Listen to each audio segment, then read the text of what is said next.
internet Lac Rose TV comme niñ leen koy defalee saa su ne rek tey ñi ngi fi nga xamante ni moom mooy Déni Guedj Nord bu ñu nee Déni Guedj Nord nag dafa bokk ci commune Tivaouane Peulh Niaga département de Rufisque mu am fi coow loo xamante ni jóg na muy coow loo xamante ni fi nga xam ni fa la ñu fas yéene implanté li nga xamante ni moom mooy usine gaz bi nga xam ni ñi ngi koy wax am ñoo xamante ni dañu fa am ay terrain ñenn ñi dëkk foofu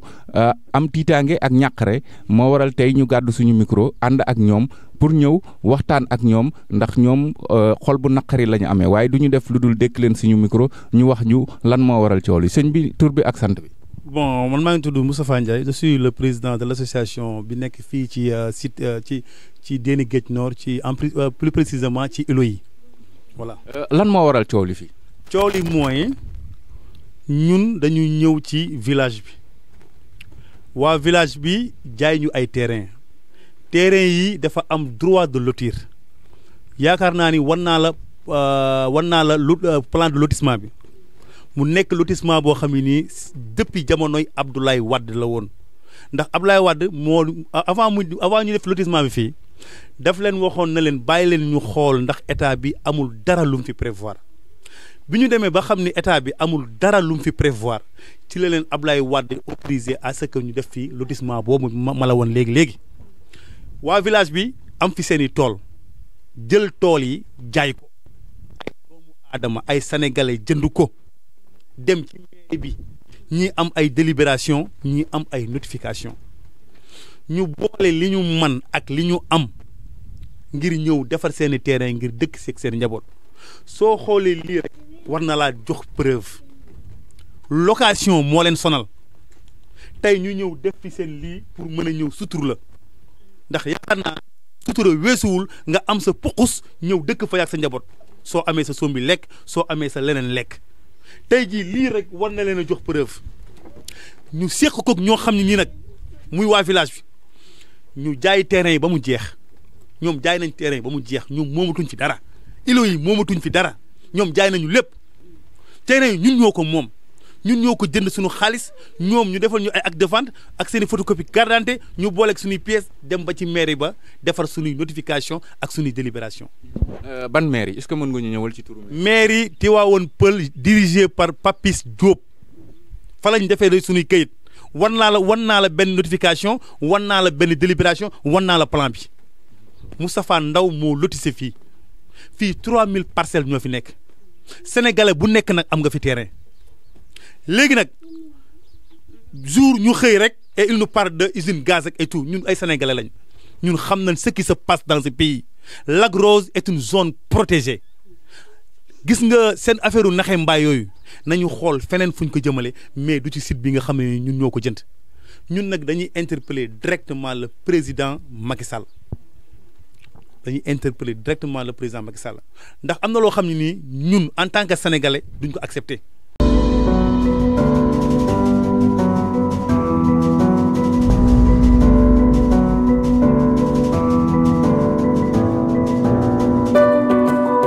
Moustapha Ndiaye le président de l'association bi nga xam moo nekk fi wax day am preuve gis ngeen espace bii ñu clôturé ci plan bi fii mooy foyer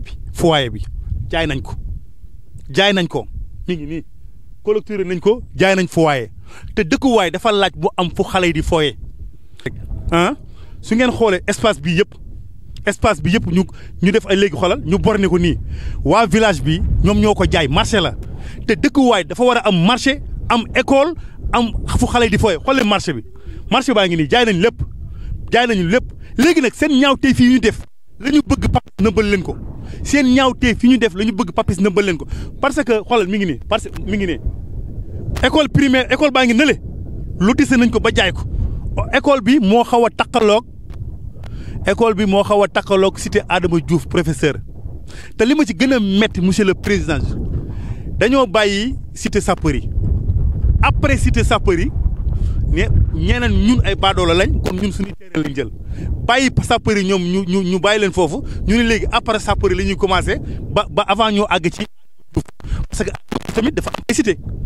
mais diggante sapeur yi ak Adama Diouf foofu la ñu wax ne la ñuy jël parce que sapeur yi ci état bi la bokk Adama Diouf peut-être que ni moom c'est un professeur bu lijjanti ay këyitam mën na ko ñun mënuñu ko moo tax tey ñu ni léegi nag entre sapeurs yi ak cité Adama Diouf ak cité Adama Diouf yi en cité des enseignants yu Adama Diouf yi yooyu lañ bëgg a jël diggante boobu lañ bëgg a jël duñ ko accepter.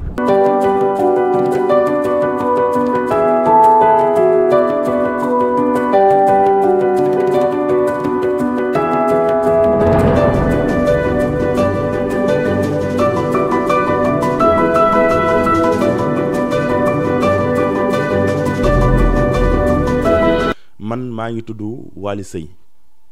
dëkk Déni Géej Nord ñun nag dañuy am benn problème boo xam ne ñëpp xamee nañ ko Déni Géej mooy que maire bi ak ay bailleurs dañ ñëw fii ne gouvernement bi dafa soxla suñu site bii comme quoi que dañ fi bëgg a def stock de gaz dañuy tirer gaz ci biir géej gi indi ko fii Déni Géej di ko fi stocké bon en fait chef de village bi d'accord na ak ñoom. mais samay naataangoo ñi nga xamante ne association la ñun suñu président ak ñeneen ñi nga xamante ne ñu ngi fi woon ñëwoon nañ demoon nañ fi dimanche ba le passé te amoon na ay télé yoo xam ne couvrir nañ ko te dem nañ wax ak chef de village bi mu nañu carrément moom moo nangu mais bi pôle bi ñëwee dafa bañoon te en fait si on est d'accord si ça Papis Diop si boppam moom bi pôle bi ñëwee dafa ne woon carrément fii extension yëpp jaay nañ ko am na ay propriété dégg nga ñu bañ loolu léegi pôle bi jeex na comment se fait-il que moom mu bëgg a ñëw avec le chef de village te chef de village bi était contre ça contre le pôle xam nga léegi nan lañ mën a ñëwee ne carrément dañu bëgg a jëf fii usine bi gouvernement bi ñëwee si moom la nangu chef de village boppam ne moom si la nangu te loolu mënuñu ko comprendre mënuñu ko nangu mënuñu ko comprendre parce que bi ñu nee pôle nga bañ après. ñu ne usine gaz nga bañ te xam na ne dëkkuwaay bu nekk usine gaz mënul nekk fii même su fekkee nekk na fi nañu xamal nit ñi ne fii ay nit a ko moom pël yi dañ ko lotissé dinaa wax tuuti ci histoire bi xëy na je ne vais pas approfondir mais dinaa wax tuuti ci histoire bi sapeur pompier ñoo fi bëggoon coopérative ñu yóbbu leen fële ginnaaw Adama Diouf mu ngi fii professeur Adama Diouf sapeur pompier ni ki ñuy wax colonel Gabar moom moo ñëw ne leen fii dafa sori nañ leen fexe indi si wetu village bi Déni Géej bi ñu dem waxtaan ak Ablaye Wade ñu laaj mais bi ñu demee chef de village bi mi ngi si woon ñu laaj Ablaye Wade ndax fii gouvernement bi daf si prévoir dara mu ne non le gouvernement n'a rien prévu ici ñu ne ko nag ñun fii dëkkuwaay lañ fi bëgg a def xam nga Ablaye ak yéen daal di def décret présidentiel comme quoi que Déni Géej dañ koy def usage d'habitat signé loolu décret présidentiel. def autorisation de lotis Omar Gueye moom moo nekkoon maire Sangalkam moom lañ ko jox mu lotissé ko ak ndaw géomètre agréé plan baa ngi nii comprendre la biñ ko lotissé ba pare pël yi ku ci nekk ñu jox la sa quota selon sa superficie terrain sa tool ku ci nekk ñu jox la sa quota parce que ñi amoon nañ 10 terrain ñi am 20 terrain ñi am 40 terrain ñi am 50 terrain je ne sais quoi ñooñu ñoo tourné di jaay ñooñu jaay ñun. donc mënuñu jaay ba pare après bëgg a tourner naan site bi lii ak laa pël yi amatuñ fi dara lañ fi amul terrain yi ñun ñoo ko moom pël yi amatuñ fi dara comprendre la léegi bu ñu ñëwee ne moom mu ne d'accord na mais daf ñuy étonné trop parce que moom même bu fekkee maire bi ñëw na ak ñi muy àndal ak ñëpp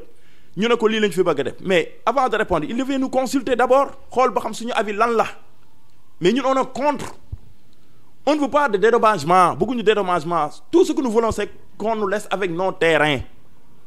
dañoo ñàkk suñu ñàkk ku ci nekk di dajale comprendre la man mii Bujumaan lañ ma doon tuddee pourquoi ñu may tuddee Bujumaan parce que dañ ne man chaque jour bu ma amee sama saak ciment ñëw def su ma beneen ñaak saak ciment ñëw def mais effectivement kër gi noonu laa ko tabaxee ñi ma avoué noonu nag xam nañ ne loolu progrès la mais pourquoi ñun ñu investir suñu xaalis ba pare ñenn ñi ñëw jënd seen terrain après ñu bëgg ñoom ñëw ne carrément dañu bëgg nangu terrain yi loolu c'est impossible waxtaanuñu nañ ñu bàyyeeg suñu terrain on ne veut pas de dédommagement tout ce que nous voulons c'est qu'on nous laisse avec nos terrains c'est ça notre problème parce que li ñu fiy wax yëpp ay affaire gaz yeeg ay affaire yëpp nous on est contre te bu nekkee man li ñu wóor ba wóor ñun ñëpp on est convaincu que c'est des magouilles waaw ay gaz yooyu yëpp ay magouilles la c'est-à-dire bëgg nañ dédommager nit ñi suñu dédommager nit ñi pare c'est maintenant les parcelles seront à leur nom lu leen neex def tey jii bu ñu fi defee ay cité ak ay affaires yooyu bu ñu leen waxee ils peuvent dire que ni carrément usine bi ci bëggoon def c'est pas adéquat ak village bi ak affaire yooyu te bu ñu xasee ba nekk seen propriété ñoom lan neex def léegi nag comme loolu la ñun bëgguñu ku ñu déloger di indi keneen tout ce que nous voulons c'est qu'on nous laisse avec nos terrains c'est simple waaw. colonel Gabar boobu bi ñu demee Abdoulaye Wade moom moo ñëw def joxe lotis beeg lépp sapeurs-pompiers ñu daggal leen fële lotisel leen Déni Géej plan baa ngi nii c'est écrit sur 104 hectares il y a 3000 logements ñu génnee ci ay jàkka génne ci ay marché génne ci ay espace vert génne ci espace jeune et lépp jaay nañ ko ñun fu mu nekk nii suñu problème du question ni ngi nank teere ñun on veut de l'aide sur quoi comme quoi que am ku ñu ñëwal xam nga légaliser lii nga xam ne ku ci nekk ku ñu jaay ci terrain ku ñu jaay ci marché ku ñu jaay ci école nga jóge fi c'est ça notre problème ñun fu nekk nii loolu moom war a nekk suñu xeex mais pas ay nit ñi papis ñëw jël terrain yeeg affaire yooyu nous ne voulons pas bëgguñu dédommagement bëgguñu dara laissez-nous avec nos terrains waaw maa ngi jégalu nag su wax ji fooree xam ne bon waaw et puis notification yi ñun terrain yi biñ ko amee mais dañoo dem ci mairie bi ku ci nekk sa acte de vente nga yóbbu comprendre la mairie bi laaj la 100 000 francs ñu defal la notification te notification yi liñ la ciy bindal c'est clair tafaat su fekkee yor nga fa notification ngeen notification c'est clair dañuy wax ne carrément terrain yi c'est pour usage d'habitat mais terrain yi c'est usage habitat parce que bi ko Macky Sall defee je ne sais pas def décret ne maintenant dañ Déni kii Lac-Rose dañ koy def propriété état xam nga titre foncier état même ñun bi ñu demee dañuy jox notification mais notification yooyu mais c'est le maire qui l'a signé et ñu fi nekk ñëpp am nañ notification yooyu voilà les notifications ça là on ne veut pas Déni Géej Nord et attribuer une parcelle à 150 mètres carrés numéro 556 îlot E ici de l'assiette du village de Déni Géej Nord ñu explique carrément fii c'est pour usage d'habitat mais ça c'est signé par le maire cachet bi nii c'est signé par le maire Mamadou Soxna Diop comment se fait-il que ñoom ñu ñëw naan après lii wag la bëgguñu dédommagement bëgguñu dara waaw plan géomètre agréé yaa ngi nii bañ nañ ko suñu plan yëpp dem nañ déposer ko def nañ boole nañ ko notification bi ak plan agréé bi yóbbu ko ba DGPI encore voilà lii lañ doon boole notification bi lañ doon boole ak plan géomètre agréé bi ak demande bi ak suñu photocopie carte d'identité bi ñu demee ñu dépose ko DGPI bu ñu ko joxee après dañ naan après dinañ leen woowaat ku ci nekk sa numéro téléphone dañ lay woowaat bu ñu la woowee voilà lettre baa ngi nii lii lañ doon yóbbu DGPI bu ñu paree dañ naan carrément dem leen après dinañ leen woowaat si la ñuy woowaat DGPI mu ngi nii lettre bii la ñuy joxaat parce que ñun suñu demande mooy lan demande de régularisation la ñu bëggoon suñu terrain comme dañu wax ne Lac-Rose état bi da ko def titre foncier état ndax pôle bi ñun ñu dem déposer pour ñu régulariser suñu terrain parce que Déni Géej dafa am plan cadastral nekkul ay plan fla dañ ko planifier lépp normal tracé ko avec un géomètre agréé ñu jox ñu suñuy terrain comprendre la bi ñu demee DGPI mi ngi nii lettre bi la ñuy jox comme quoi que nañu xaar mënuñ guñ ñu régulariser suñu terrain parce que ñoom dañu nekk ci état des lieux waaw dañ nekk ci état des lieux des impenses waaw te loolu ñëpp dégg nañ ko état des lieux des impenses ñun soxlawuñ yooyu yëpp ñun lu ñu bëgg rek mooy ngal ñu bàyyi ñoog suñuy terrain te dañ ciy dem ba jeex lu mu ñuy coûter amul problème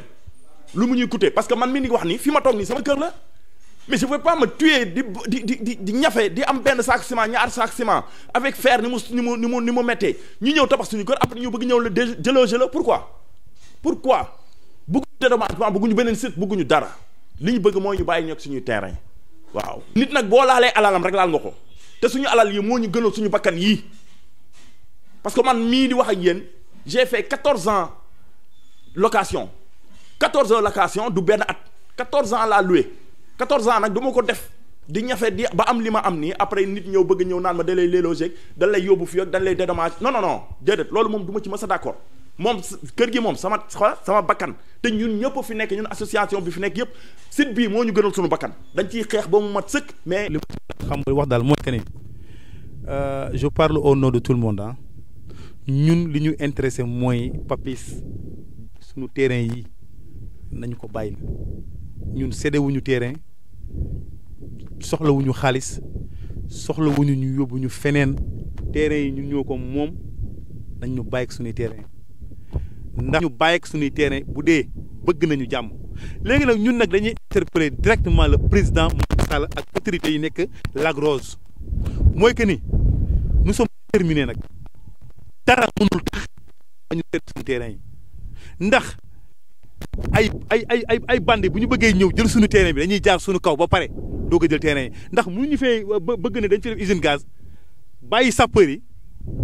fi sapeur yi jeexee fa la ñu commencé dem bay waaj a àgg ci cité Adama Diouf le professeur ne foofu la ñuy yem loolu lan lay nduru duñ ko accepter loolu laa amoon ci lu may wax et je parle au nom de tout le monde